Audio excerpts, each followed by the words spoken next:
ناظرین، آج پارلیمنٹ کی 3 اہم اسٹینڈنگ کمیٹی اور جو پارلیمانی کمیٹیز ہوتی ہیں قومی اسمبلی اور سینٹ کی، انہوں نے جی ایچ کیو کا دورہ کیا اور یہاں پر جہاں پہ ڈی جی ملٹری آپریشنز اور آرمی چیف نے بھی ان کو جو خطے کی سیکیورٹی صورتحال ہے، بالخصوص جو سقوط کابل کے بعد صورتحال پیدا ہوئی اور طالبان نے جب وہاں سے کنٹرول سنبھالا ہے اور وہاں سے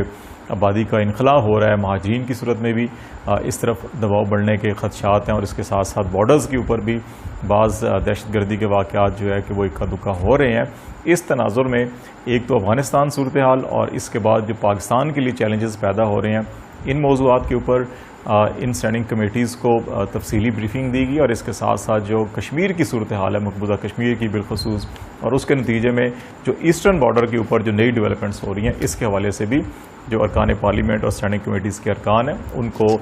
تفصیلی بریفنگ دی گئی۔ یہ جو 3 اسٹینڈنگ کمیٹیز تھیں، ان میں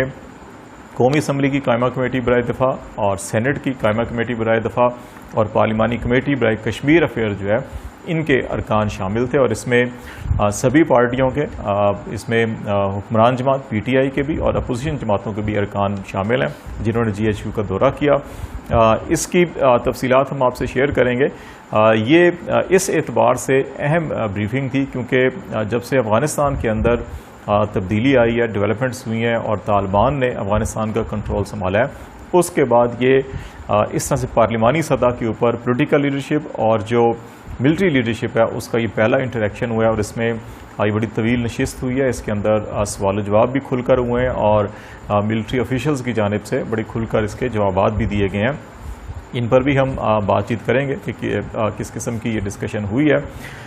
اس بریفنگ کے موقع پہ بعض سیاستدانوں کی جانب سے روایتی طور کے اوپر جس طرح سے فوج کے اوپر تنقید کی جاتی ہے یا جی ایچ کیو کے اوپر تنقید کی جاتی ہے، رضا ربانی نے اس موقع پہ بھی ایک بیان جاری کیا اور اس میں انہوں نے کہا کہ ریدر دین کے پارلیمانی کمیٹی کے ارکان جو ہیں وہ جی ایچ کیو جاتے بریفنگ کے لیے، جی ایچ کیو کے جو حکام ہیں وہ پارلیمنٹ آتے بریفنگ دینے کے لیے اور یہ ہونا چاہیے۔ تو اس حوالے سے انہوں نے اس کو ایک تنقید کا نشانہ بھی بنایا، لیکن شاید وہ یہ بھول گئے کہ ابھی 1 ماہ پہلے ہی 1 جولائی کو پارلیمنٹ میں جو قیادت تھی، ملٹری لیڈرشپ تھی، آرمی چیف نے بھی، D G I S I نے بھی، ڈی جی ایم آئی بھی اور دیگر ملٹری آفیشلز بھی تھے جنہوں نے تمام جو پارلیمانی لیڈرز تھے ان کے اندر اپوزیشن لیڈر بھی شامل تھے، پیپلز پارٹی کے بلاول بھٹو صاحب بھی شامل تھے اور تمام سینئر جو ارکان تھے پارلیمنٹ کے وہ موجود تھے، جن کو بڑی تفصیل کے ساتھ جو ہے کہ وہ بریفنگ دی گئی تھی جو افغانستان کی سچویشن ڈیولپ ہو رہی ہے اس حوالے سے بھی اور باقی معاملات کے اوپر بھی، اور اس میں بھی یہ کہا گیا تھا کہ اس قسم کا سلسلہ جو ہے کہ وہ مزید جاری رکھا جائے گا اور جب بھی پارلیمنٹ کہے گی ملٹری لیڈرشپ جو ہے کہ وہ پارلیمنٹ میں آ کے اس قسم کی بریفنگز دینے کے لیے تیار ہے۔ یہ بریفنگ جو جی ایچ کیو میں ہوئی، اس کا ایک بنیادی مقصد شاید پبلک کو یا بعض سیاستدانوں کو اس کو سمجھ نہیں پاتے یا سمجھنا نہیں چاہتے، اس کا بنیادی مقصد یہ ہوتا ہے کہ جی ایچ کیو کے اندر جو ملٹری آپریشن ڈائریکٹریٹ ہے وہ جی ایچ کیو کے اندر ہوتا ہے، اور اگر اس کا جو کانفرنس روم ہے اور جہاں پہ بریفنگ روم اگر دیکھا جائے تو اس کے اندر ایک ہی چھت کے نیچے سے آپ پاکستان کے اندر اور تمام بارڈرز کے اوپر جو پاکستان کی انسٹالیشن ہے یا آپریشنل تیاریاں ہیں اس سے متعلق تمام انفارمیشن، ڈیٹا، نقشے اور ہر چیز جو ہے وہاں پہ موجود ہوتی ہے، اور یہی وجہ ہے کہ بسا اوقات بعض سینئر جو پولیٹیکل لیڈرشپ ہوتی ہے یا بعض ایسے افراد ہوتے ہیں جن کو آپریشنل تیاریوں کے حوالے سے اور ملٹری کے تمام جو آپریشنز ہیں ملک میں اور بارڈرز کے اوپر ان کے اوپر اگر ڈیٹیل کے ساتھ بریفنگ دینا مقصود ہو اور اس کے اندر نقشوں کے ساتھ اور تمام چارٹ کے ساتھ، تو پھر یہ بریفنگ جو ہے کہ ایم او ڈائریکٹریٹ جو جی ایچ کیو کے اندر ہے وہاں پہ رکھی جاتی ہے، تو یہی وجہ ہے کہ وہاں پھر لوگوں کو دعوت دی جاتی ہے۔ اور میرا خیال ہے اس میں ہمیں ہر معاملے کے اندر یہ بحث نہیں کرنی چاہیے جی کہ فوج کو پارلیمنٹ میں آنا چاہیے، فوجی قیادت کو، یا پارلیمنٹ کو وہاں پہ جانا چاہیے۔ میرا خیال ہے کہ جہاں ضرورت ہوتی ہے فوجی قیادت نے پارلیمنٹ میں آ کے اسٹینڈنگ کمیٹیز کے اندر بھی سیکرٹری ڈیفنس جو ہے کہ وہ ریگولرلی وہاں پہ آتے ہیں اور ان کے ساتھ مختلف ڈی جیز، چاہے وہ آڈٹ کے ہوں، بجٹ کے ہوں، مختلف آپریشنلز جو 3 فورسز ہیں ان کے جو ایڈیشنل سیکرٹری انچارج ہوتے ہیں، وہ بھی ان بریفنگز میں آتے ہیں اور تمام پارلیمانی جو ارکان ہیں ان کے سوالات کا جواب دیتے ہیں. تو اس لیے اس قسم کے بیانات محض سیاسی نمبرداری کرنے کے لیے میرا خیال ہے نہیں دینے چاہیے. کچھ ایشوز کو سمجھنا چاہیے جو قومی سلامتی کے معاملات ہوتے ہیں, وہ تمام چارٹ, وہ تمام نقشے, وہ تمام چیزیں جو ہیں اٹھا کے پارلیمنٹ لانا اور یہاں پہ پھر ان کو انسٹال کرنا اور پھر سارا یہاں پہ پریزنٹیشن دینا شاید ممکن نہیں ہوگا. تو اس لیے بعض اوقات جو ہے کہ بریفنگز GHQ میں رکھی جاتی ہیں. اور اگر دنیا کے تقریباً سبھی ممالک, اس میں ہم کوئی دنیا کا ایسا ملک نہیں ہے جن کے وزرائے خارجہ یا سربراہان مملکت یا وزرائے اعظم بھی سم ٹائم جب پاکستان وزٹ کرتے ہیں تو وہ GHQ میں جاتے ہیں. کشمیر کا معاملہ ہو یا افغانستان کا معاملہ ہو یا دہشت گردی خلاف جنگ کا معاملہ ہو, اس کے اوپر جب بریفنگ لینی ہوتی ہے تو وہ GHQ میں جاتے ہیں. تو اس لیے ارکان پارلیمنٹ کا وہاں جانے سے نہ تو GHQ کی شان میں کوئی بہت زیادہ اضافہ ہوگا, نہ ہی ارکان پارلیمنٹ کی شان میں جو کمی آئے گی. تو اس لیے اس معاملے کو زیادہ اچھالنے کی بجائے ہمیں یہ دیکھنا چاہیے کہ کس کنٹینٹ کے اوپر بات ہوئی ہے, کس کانٹیکسٹ کے اندر بات ہو رہی ہے, اور جو حکمت عملی ہے, جو پالیسی ہے وہ کیا ہے. اور اگر اس کے اندر کچھ کمی خامی نظر آتی ہے تو ارکان پارلیمنٹ کو اس کے اندر اپنی تجاویز دینی چاہیے. اور یہ جو بریفنگ ہوئی ہے اس کے اندر بھی ایسا ہی ہوا. DGMO نے پہلے افغانستان کی صورتحال اور کشمیر کی صورتحال کے اوپر بڑی تفصیلی بریفنگ دی, اور اس کے بعد اس کے اوپر جو بارڈرز کے اوپر ہماری تیاریاں تھیں پاک افغان سرحد کے اوپر پچھلے 2-3 سالوں سے پاکستان میں جو اس کی فینسنگ کی جا رہی ہے, بارڈر مینجمنٹ کے اوپر چوکیاں قائم کی گئی ہیں, اس کے اوپر بڑا جو ہے کہ کمپریہنسو کام ہوا ہے اور تسلسل کے ساتھ کام ہوا ہے. اس کے اندر خواہ وہ گرمیوں کے شدید موسم ہو یا سردیوں کے اندر شدید برف باری ہو, اس کام کو نہیں روکا گیا. اسی وجہ سے یہ کہ 90% سے زیادہ جو فینسنگ کا کام یہاں پہ بارڈر مینجمنٹ کا کام جو مکمل ہو چکا ہے. اور اب جب یہ افغانستان کے اندر صورتحال ڈیولپ ہوئی ہے جہاں یہ بھی خدشات ہے کہ وہاں سے جو دہشت گرد چھپے ہوئے ہیں وہ پاکستان آ سکتے ہیں, اور دوسرا جو ہے کہ وہاں سے ایک آبادی کا جو انفلیکس ہے مہاجرین کا پاکستان کی طرف بڑھ سکتا ہے. اور اگر یہ بارڈر مینجمنٹ ویک ہوتی تو یقیناً اس وقت تک جو ہے دہشت گردی کے واقعات بھی بے پناہ ہو چکے ہوتے, ان میں اضافہ یا شدت دیکھنے میں نظر آ رہی ہوتی. لیکن اسی کی وجہ سے جو ہے کہ ابھی تک پاکستان کے اندر اس طرح سے جس طرح سے ہماری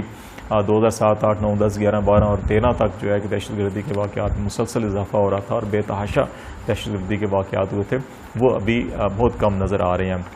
اور اسی حوالے سے بڑی تفصیلی بریفنگ کی. پھر جو افغانستان کے اندر امن کے حوالے سے, استحکام کے حوالے سے,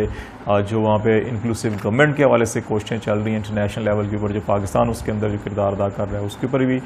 تفصیلات سے آگاہ کیا گیا. اس پہ متعدد ارکان اسمبلی جو ممبرز تھے انہوں نے کویسچنز بھی کیے جن کے جوابات دیے گئے. اور کشمیر کے حوالے سے بھی بڑی تفصیلی بریفنگ دی گئی, اور اس کے اوپر جو اس وقت مقبوضہ کشمیر کے اندر صورتحال ہے, پاکستان جو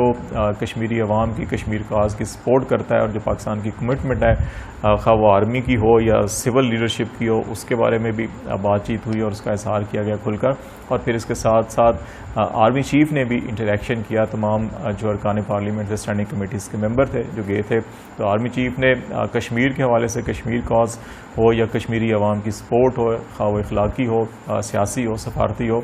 اس کے عزم کا اظہار کیا اور کہا کہ پاکستان ان کی حمایت جو ہے جاری رکھے گا. اور دوسرا انہوں نے یہ کہا کہ عالمی دنیا کو یہ سمجھنا چاہیے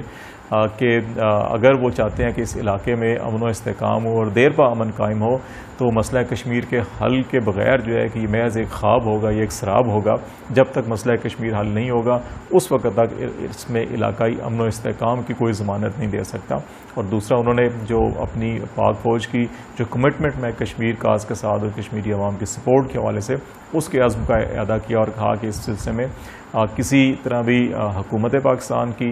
پولیٹیکل لیڈرشپ کی یا ملٹری لیڈرشپ کی جو ہے کہ وہ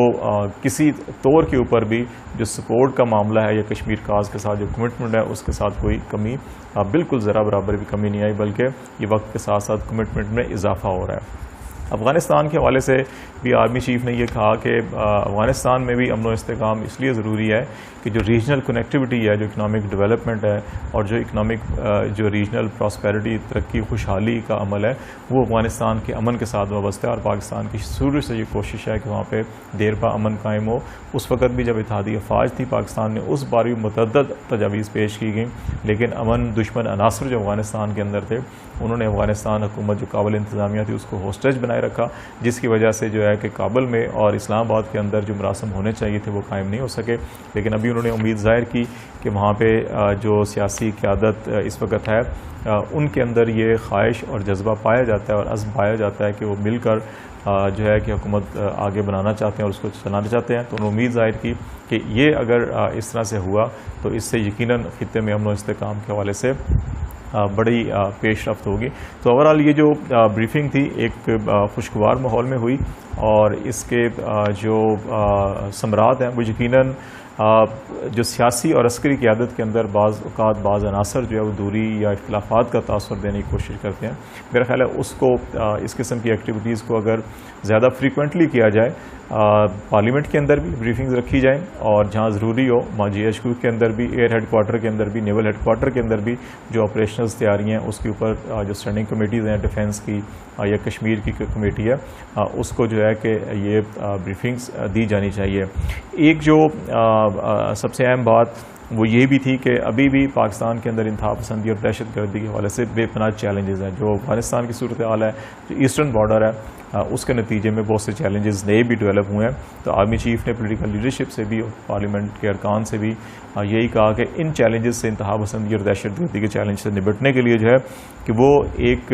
ہول نیشن اپروچ کی ضرورت ہے. جس طرح نیشنل ایکشن پلان 2014 میں بنا تھا، جس میں تمام پولیٹیکل اور ملٹری اور انٹیلیجنس لیڈرشپ نے مل کر جو نیشنل وزڈم کا مظاہرہ کیا تھا، اور اسی طرح ابھی ہول نیشن اپروچ کے ایک اجتماعی قومی سوچ کی ضرورت ہے تاکہ جو نئے چیلنج ہیں انتہا پسندی یا دہشت گردی کی جو نئی سچویشن کے اندر ایمرج ہو رہے ہیں، ایکسٹرنل بھی اور انٹرنل بھی، ان کو بھی اس پہ جو ہے کہ قابو پایا جا سکے. تو اس حوالے سے انہوں نے